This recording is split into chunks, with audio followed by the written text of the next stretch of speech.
আলাইকুম। আজকে অনেক গুরুত্বপূর্ণ একটি আলোচনা করতে চাচ্ছি। আলোচনাটি প্রতিটা খামারির জন্য খুবই গুরুত্বপূর্ণ বলে আমি মনে করি। গবাদি প্রাণী ও পাখির ৬টি কারণে রোগ ব্যাধি হয়ে থাকে।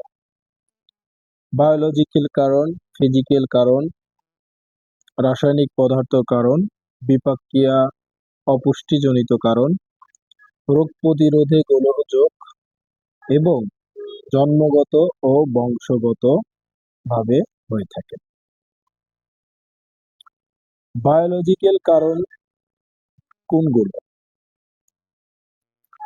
অণুবীক্ষণিক জীব, প্রোটোজোয়া, হেলমিনথোলজি, কীটপতঙ্গ। এখন অণুবীক্ষণিক জীব কোনগুলো? সেটা হচ্ছে ব্যাকটেরিয়া, মাইকোপ্লাজমা, রিকেটসিয়া, ভাইরাস, ছত্রাক, ক্যামাইডিয়া। হেলমিনথোলজি কোনগুলো? গোলকৃমি, পাতাকৃমি, ফিতাকৃমি। Protozoa, coccidiosis, babesiosis, trichomoniasis, trypanosomiasis. পরিশেষে কীটপতঙ্গ, উকুন, আঠালি, মাইট। এই যতগুলো রোগ ব্যাধির নাম বললাম, এই টোটাল রোগ ব্যাধি মিলে হচ্ছে বায়োলজিক্যাল প্রবলেম।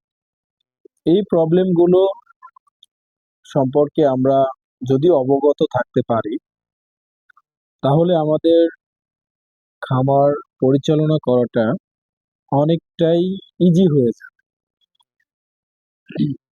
আমি পর্যায়ক্রমে প্রত্যেকটা রোগ ব্যাধি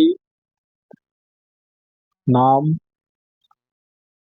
রোগের লক্ষণগুলো, কোন কোন লক্ষণ দেখে আমরা বুঝতে পারবো যে এই ব্যাধিটা হয়েছে, এরকম ভাবে পর্যায়ক্রমে আমি আপনাদের সামনে সবগুলো তুলে ধরবো ইনশাআল্লাহ। এই রোগ ব্যাধি নিয়ন্ত্রণ করার জন্য আমাদের সঠিক খাদ্য নির্বাচন করতে হবে। ওয়ারেন বাফেট ব্র্যান্ড না খুঁজে উনি আরামদায়ক পোশাক খোঁজেন এবং ব্র্যান্ড না খুঁজে উনি কোয়ালিটি সম্পন্ন খাদ্য খুঁজে বেড়ান, খেয়ে থাকেন। তাই আমরা আমাদের জায়গা থেকে সবাই ব্র্যান্ড না খুঁজে আমরা কোয়ালিটি ও গুণগত মানসম্পন্ন খাদ্য নির্বাচন করে আমাদের খামারে আমরা গ্রহণ করব ইনশাআল্লাহ। ভালো থাকেন, সুস্থ থাকেন। আল্লাহ হাফেজ।